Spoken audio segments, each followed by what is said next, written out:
On Exactement. n'est on n'est pas obligé d'attendre.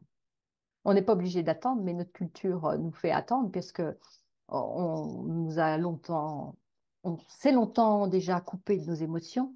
On s'est encore plus, depuis plus longtemps, je pense, coupé de nos instincts, hein, qui sont quand même une partie extrêmement puissante pour la reconnexion aussi à soi.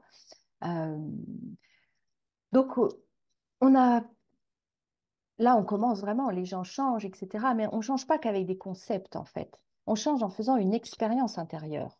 Mm. Et c'est pour ça qu'il y a des vrais résultats et des vrais changements, et qu'il y a des gens qui viennent vers moi parce qu'ils ont fait, je ne jette pas la pierre à la psychologie, à quoi que ce soit, hein, ça a été Non. super et ça reste super. Et quand on a des problèmes, voilà, au niveau du mental, des pensées, bien sûr que ça peut aider, mais on a aussi des problèmes, et beaucoup. J'ai entendu une psychiatre l'autre jour et je me suis dit, waouh, c'est vraiment en train de changer. Elle-même disait, mais on n'a jamais été formé aux émotions. C'est le plus grand problème, le plus grand dilemme de la psychiatrie, c'est on n'est pas formé aux émotions. Donc, on n'est pas formé, encore moins, elle n'en a pas parlé, mais dans ce que j'ai compris, elle va aussi là-dessus, aux instincts, au niveau des sensations, au niveau de ce qui est vraiment ancré et bloqué dans le système nerveux, au niveau instinctuel, quoi.